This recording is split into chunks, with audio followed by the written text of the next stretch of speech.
2024 को शिवदीप लांडे official page से एक पोस्ट आता है कि शिवदीप सर ने रिजाइन कर दिया, और उस दिन से ही एक उत्सुकता, एक क्यूरियोसिटी हम सभी के बीच में आ जाती है कि आखिर क्यों, आखिर शिवदीप लांडे जी ने बिना किसी प्रायर अनाउंसमेंट, बिना किसी चीज के एट सडन हम सबके बीच में अपना रिटायरमेंट, अपना जो रेजिग्नेशन है हम सभी के बीच में रख दिया। इसके पीछे का जो रीजन है, ये लगातार इनके सोशल मीडिया पे इनके चाहने वाले, इनके फैंस, मीडिया लगातार पूछ रहे थे। तो उसी संदर्भ में आज शिवदीप लांडे फाउंडेशन के बैनर के अंदर आज शिवदीप सर हमारे साथ खुद यहाँ मौजूद है, और हम इस जो सबसे बड़ा क्वेश्चन था कि व्हाई ही रिजाइन, उसके लिए आज स्वयं ये हम सबके बीच में उपस्थित हैं। सबसे पहले मैं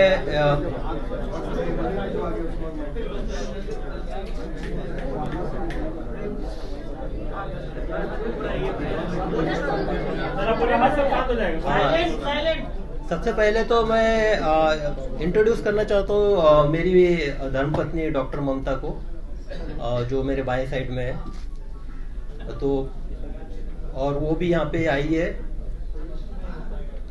तो ये सवाल 19 सितंबर का तो एक ऑफिशियली मैंने सोशल मीडिया के थ्रू साझा किया था कि मैं इस आईपीएस की सेवा से त्याग पत्र दे रहा हूँ। और मेरे बारे में आप सब जानते हैं, शिवदीप लांडे एज आईपीएस ऑफिसर, लेकिन अभी जो आप मुझे देख रहे हैं वो है शिवदीप अमनराव लांडे एक्स आईपीएस। तो आईपीएस होने का सपना तो लाखों लोगों का होता है, लाखों युवा उसके लिए तैयारी करते हैं, कुछ उसमें सिलेक्ट होते हैं, बाद में फील्ड में आते हैं, अपना काम करते हैं। तो यही एक सपना लेके मैंने भी प्रिपरेशन किया था, और ये सपना पाते वक्त जिस स्ट्रगल से मैं गुजरा हूं, मैंने एक बुक भी लिखा था उसके ऊपर में। तो रॉकेल के दिए के नीचे पढ़ाई करते हुए मैं यहाँ तक पहुंचा था, और आईपीएस बनने के बाद ये सबसे बड़ा लम्हा था मेरे परिवार वालों के लिए। फिर उसके बाद आईपीएस के बाद मुझे बिहार कैडर अलॉट हुआ, मैं बिहार में आया। उसके बाद मैं लगातार 18 साल तक भारतीय पुलिस सेवा में कार्यरत रहा। तो सबसे पहले मैं तमाम मेरे अपने बिहार वासियों को धन्यवाद देना चाहता हूं, उनका शुक्रिया अदा करना चाहता हूं, जो कि उन्होंने मुझे इतना ज्यादा प्यार दिया, इतना ज्यादा मेरे प्रति विश्वास दिखाया। और दूसरा, आप लोग जो एक न्याय देने की प्रक्रिया के अंतर्गत मैंने लड़ाई लड़ी है सेवा में रहते हुए, उसमें आप सब लोगों का, मीडिया कर्मियों का बहुत बड़ा योगदान रहा है, और मैं खुले दिल से एक्सेप्ट करता हूं। तो अभी जब इतने स्ट्रगल के बाद एक आईपीएस मिला है, और मैं आईजी रैंक पे था, इंस्पेक्टर जनरल रैंक पे, इसके बाद मेरे लिए अपॉर्चुनिटीज बहुत ज्यादा थी। मैं सेंट्रल में सीबीआई में जा सकता था, आईबी जा सकता था, आरएनडब्ल्यू जा सकता था, central paramilitary forces CISF CRPF में वहां पे भी जा सकता था। अपने आप का जो पर्सनालिटी ग्रोथ था वहां पे हो सकता था, लेकिन मेरा जो मन था वो एक तरह से बेचैन था, क्योंकि मेरा ये पर्सनल मानना है कि जीवन में जो आपकी धरती माँ होती है उसका आपके ऊपर कर्ज होता है। तो धरती माँ के एक माटी का कर्ज वो वहां होता है जहां आपका जन्म होता है, जहां आपकी परवरिश होती है, और दूसरा कर्ज आपके उस माटी का वहां पे होता है जो आपकी कर्म भूमि होती है। मैं मानता हूं कि मेरा जन्म महाराष्ट्र में हुआ, मेरा नाम शिवदीप मेरे माँ पिताजी ने रखा, लेकिन जो शिवदीप नाम है, इसको सही मायने में जो वजूद है, जो एक पहचान है, जो एक आइडेंटिटी है, वो मुझे बिहार ने दी और इस कर्मभूमि ने दी। तो जब मैं इस आइडेंटिटी को देखता हूं, मेरे शिवदीप नाम को देखता हूं, जिसने आप लोगों के माध्यम से भी पूरे देश ने जाना, तो मैं अपने आप के लिए, खुद के लिए नहीं जी सकता हूं। जब मैं अभी पूरे बिहार को देख रहा हूं, यहाँ के स्पेशली युवा एनर्जी को देख रहा हूं, युवा पीढ़ी को देख रहा हूं, तो बिहार के आने वाले 10 साल में दशा और दिशा कई सारे सवाल मेरे सामने पैदा करती है, मुझे सोचने पे मजबूर करती है। तो मुझे लगा कि सिर्फ सेवा में रह के मैं अपने आप के ग्रोथ से ज्यादा जिस माटी का कर्ज मेरे ऊपर है उसके तरफ क्यों ना एक कदम उठाऊं, क्यों ना वो बिहार की दशा और दिशा में जो युवा ऊर्जा है, युवा एनर्जी है, उसको चैनलाइज के तौर पे एक माध्यम बनूं। तो फिर मैंने डिसाइड कर लिया कि निस्वार्थ सेवा देनी है। एग्जाम्पल के तौर पे बताता हूँ, अभी परसों रास्ते से जा रहा था, एटीएम के बाजू में एक सिक्योरिटी गार्ड खाना खा रहा था। बाजू में देखा, आप यकीन नहीं कीजिएगा, थाली में चावल थे, पानी डाल रहा था, इसलिए मेरा ऑब्जर्वेशन गया, उसमें पानी डाल के चावल खा रहा था पानी के साथ। तो वो तो पुलिस का काम नहीं हो, पुलिस के पास नहीं आ सकता है अगर मैं सर्विस में रहता हूं तो। लेकिन हाँ भाई, उसके चावल के साथ मैं एक साग क्यों नहीं दे सकता हूँ, अचार क्यों नहीं दे सकता हूँ, उसके साथ रोटी क्यों नहीं दे सकता हूँ, ये सवाल मेरे मन में था।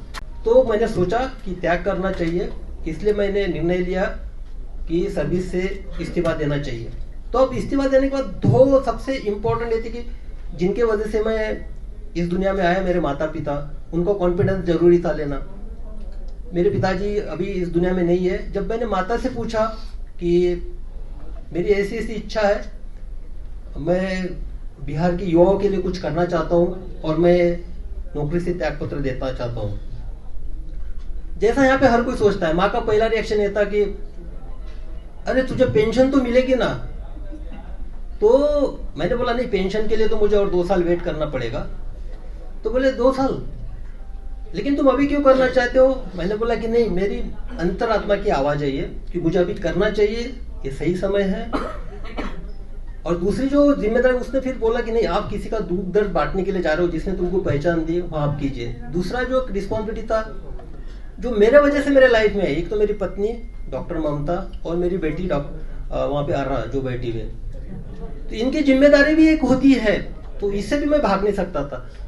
जब मैंने मेरे पत्नी से पूछा कि ऐसा ऐसा मैं करने जा रहा हूँ, तो क्या आप मुझे साथ दोगी? तो उसने हमेशा से मेरा साथ दिया है। उसने बेहिचक बोला कि आपको जो करना है कीजिए, बेटी की रिस्पॉन्सिबिलिटी मैं संभाल लूंगी, मैं सब कुछ देखूंगी। तो जब मुझे दोनों साइड से क्लियरेंस मिल गया, मैंने रिजाइन कर दिया और यहाँ पे मैं आपके सामने आज एक आईपीएस के तौर पे बैठा हूँ, आपसे बात कर रहा हूँ। अब मैं करने क्या जा रहा हूँ, ये सबका सवाल है, सब पूछ। तो उसी के तौर पे बदलाव आपसे तभी चालू होगा, आप पहले फिट हो गए। फिट होने में इतना मतलब नहीं कि आपको कुछ बॉडी वॉडी बनाना है या ये करना है। फिट मीन्स आप फिजिकली कितने फिट रह सकते हो। मैं भी जो सेवा दे पाया हूँ वो फिटनेस के तौर पे दे पाया हूँ, एक निरोगी के तौर पे। इसलिए मेरे एक इसका पार्ट ये भी है कि मैं 20 किलोमीटर दौड़ूंगा, जो पूरे बिहार का मेरे सामने एक प्लान है, उसके हिसाब से मैं 20 किलोमीटर एक जगह दौड़ूंगा, बाद में दूसरे डिस्ट्रिक्ट में दौड़ूंगा, हर जिला को मैं टच करूंगा। और उसके साथ दूसरा जो है, आप मेंटली फिट भी होना चाहिए, साइकोलॉजिकली फिटनेस चाहिए। यहाँ पे वो जो स्टेटस को की मैं बात कर रहा हूँ, जैसे थी सिचुएशंस की, तो भाई मैंने देखा है, आप लोगों में एनर्जी देखी है। मैं जब पटना से ट्रांसफर हो गया था मेरा, why Patna is crying for this cop, एक आर्टिकल छपा था नेशनल लेवल पे, टाइम्स ऑफ इंडिया में, हाहाकार मच गया था, लोग रो रहे थे ट्रांसफर के बाद। और वो लोग कौन थे? वो लड़के थे, स्टूडेंट थे, जो 14 दिन तक 4 या 5 डिग्री सेंटीग्रेड में अपना अनशन पे बैठे थे 9 दिन तक। तो क्या था उनका, मैंने पासपोर्ट बनाया था या किसी को मैंने केस से निकाला था, उनके लिए मैंने क्या किया था। लेकिन वो मेरे लिए सामने आए थे, उन्होंने अपना एक रेजिस्टेंस दिखाया था कि ट्रांसफर के प्रति। उनके जो आंसू है, वो आंसू मेरी जिम्मेदारी और बढ़ाते हैं। देखो, आपका कोई खून का नहीं है, आपका कोई रिश्तेदार नहीं है, आपका कोई सगा सोरा नहीं है, और आपके लिए रो रहा है, तो जिम्मेदारी और आप पे बढ़ती है।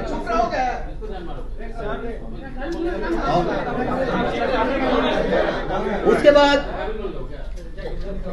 तो मुझे ये जानना है कि जो एक डेडिकेशन है, एक साहस है, जो मुझ में मैं युवाओं में भी देखना चाहता हूँ, इसलिए उनको साइकोलॉजिकली भी फिट देखना चाहता हूँ।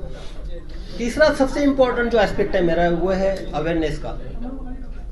मैं युवाओं के बीच में जाऊंगा, युवाओं को मेरी अपील है, देखिए, ये अगर 10 साल हम अपने आप में बदलाव नहीं लाएंगे, मुझे लगता है कि मैं तो पाप कर रहा हूं फिर, अगर मैं कुछ नहीं कर पाया तो। मैं जिस माटी ने मुझे नाम दिया है उसके साथ मैं गद्दारी कर रहा हूँ, तो मैं उस इंटेंशन के साथ निकला हूँ। तो लोगों से इंटरेक्शन करना है, स्पेशली युवाओं से, जो 10 साल के आगे की जनरेशन को एक नए मुकाम पे जाए, बिहार की दशा दुशा को बदलने की कोशिश करे, और उनसे बात करते हुए उनके आइडियाज आएंगे, उनके प्रॉब्लम सुनने में आएंगे, सारे आएंगे, तो मिल के बैठते हैं, मिल के चलते हैं। ये सफर हम सबके साथ का है, युवाओं का और मेरा सफर है ये। मैं आपके साथ में रहूंगा। जब प्रॉब्लम सामने आएंगे तो उसका सोल्यूशन भी हम ही लोगों को खोजना है, हम ही लोगों को साथ लेके आगे बढ़ना है। तो इसी के लिए ये 3 प्रिंसिपल के तौर पे मैं निकला हूं।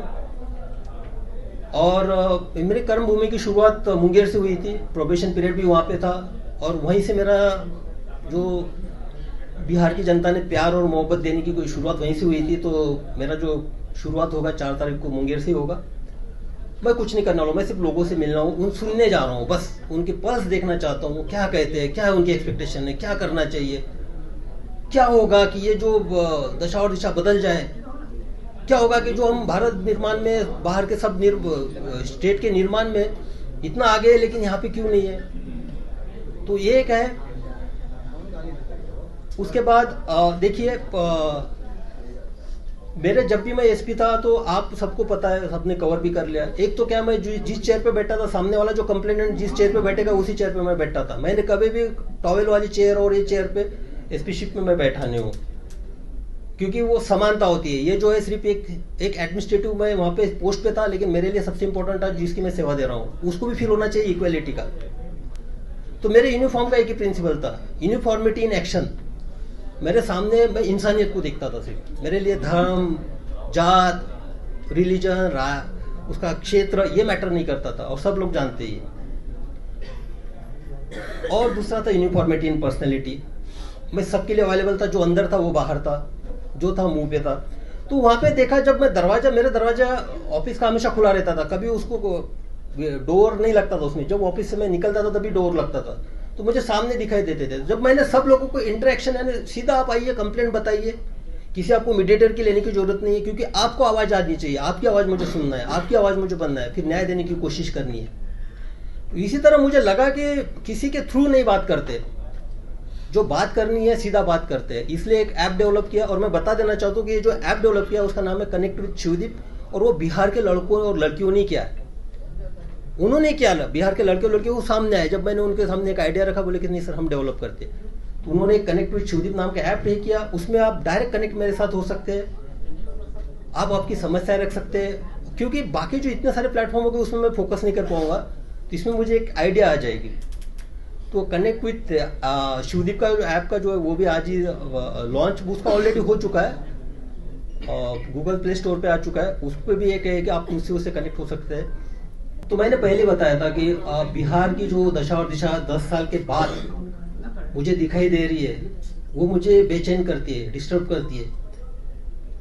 लेकिन आप देखिएगा कि युवा एनर्जी, बिहार की युवा एनर्जी, आप ब्यूरोक्रेसी से लीजिएगा, देश के ब्यूरोक्रेट्स देखिएगा, IAS IPS से लेके देखिएगा, डॉक्टर इंजीनियर देखिएगा, army, navy, air force, specialist, scientist, सब तरह देखिएगा, सबको सब तरफ आपको बिहार की युवा दिखेगा, बिहार का टैलेंट दिखेगा। वाइफ मेरी एक इंडस्ट्री चलाती है, वहां पे जब भी स्किल्ड काम होता है या तो हार्डवर्क का काम होता है, वहां पे बाकी लोगों की हिम्मत नहीं होती है, लेकिन वहां पे बिहार का स्किल्ड आदमी काम करता है, स्किल्ड इंजीनियर वहां पे आता है। तो मुझे ये महसूस हुआ कि जो बिहार देश के निर्माण में, देश के भविष्य में इतना योगदान करता है, हर फील्ड में करता है, बाहर में करता है, लेकिन बिहार के अंदर में क्यों नहीं? बिहार में जो युवाओं का जो सिचुएशन है वो स्टेटस को क्यों है, यानी जैसे थे सिचुएशन में क्यों है? तो मुझे इस सवाल का जवाब खोजना है, इसलिए मुझे लोगों के बीच में जाना है, युवाओं के बीच में जाना है, उनसे मुझे जानना है। और मैं जा इसलिए भी रहा हूं कि मुझे हजारों मैसेजेस आते हैं। युवा जो है मुझे या तो एक प्रेरणा के तौर पे देखते हैं कि रोल मॉडल के तरह के मुझे इस तरह से बनना है, और दूसरा एक उम्मीद भी रखते हैं कि मैं समाज के लिए कुछ करूंगा। तो युवा, तो उनके जो मैसेजेस होते हैं उनका ये बेसिक ये रहता है कि सर हमको आपसे मिलना है, हमको आपको हमारी समस्या बतानी है, हमको हमारे आइडियाज आपसे शेयर करने हैं, हम क्या करना चाहते हैं हमको बताना है। तो मुझे लगा कि मैं तो अभी उसी फील्ड में था, यानी ब्यूरोक्रेसी में था, टेबल के इस पार था। तो टेबल के इस पार अगर बैठ के सुनूंगा तो कोई मतलब नहीं है, तो और उनको बुलाओ मेरे पास, ये भी कोई मैटर नहीं करता है। तो मैंने डिसाइड किया कि उनके पास जाना चाहिए, जो धरातल से मुझे मैसेजेस आते हैं, जो मेरे साथ कम्युनिकेट करते हैं, जो संदेशा भेजते हैं, उनको मिलना चाहिए। डायरेक्ट मिलके उनसे समझना चाहिए कि क्या हो सकता है, उनकी सोच क्या है, सोच में बदलाव कैसे लाया जा सकता है। तो एक एक उसी तौर पे मैं अभी निकल पड़ा हूँ, युवाओं से मैं मिलूंगा। और इसके मेरे जो एक रन फॉर सेल्फ है, एक रन फॉर सेल्फ ये मेरा इंडिविजुअल है, मैं निकल रहा हूँ मिलने के लिए। तो इसमें मेरे 3 प्रिंसिपल्स है बेसिकली। पहला तो ये है कि देखो, आप फिट है, मैं भी फिट हूँ, आप फिट है तो आपका परिवार भी फिट है। और सबसे बेसिक जो है पूरे इसका रन फॉर सेल्फ का फाउंडेशन ये है, मैं किसी को क्रिटिसाइज नहीं कर रहा हूँ, ना मुझे किसी सरकार पे बात करनी है, ना मुझे व्यवस्था पे बात करनी है, ना मुझे किसी की कमियां गिनानी है, ना मुझे किसी के पॉजिटिव नेगेटिव पॉइंट्स गिनाने हैं। मुझे सिर्फ ये बताना है कि भाई आप इंडिविजुअली अपने आप में क्या बदलाव ला सकते हो। मैं पहले क्लियर चुका हूँ, एक माटी का कर्ज उतारने के, इसमें एक मेरा पहला कदम है। और मैंने खाकी छोड़ी है, मेरी चमड़ी खाकी की है, मैं खाकी रहूंगा, मेरा जो फंक्शनिंग होगा खाकी का ही होगा, एक्शन भी मेरा खाकी का ही होगा। ये जरूरी नहीं मेरे कर्तव्य जो है खाकी में जो मुझे कर्तव्य सिखाए वही मेरे कर्तव्य होंगे। सर लेकिन आपकी बात तो सही, बहुत ज्यादा क्लियर नहीं हुआ कि आप बदलने क्या वाले हैं।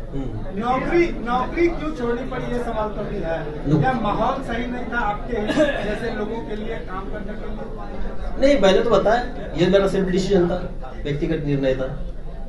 बदलने आए थे आप क्या बदलाव करेंगे? नीतीश जी का विकास मॉडल आपको पसंद नहीं है?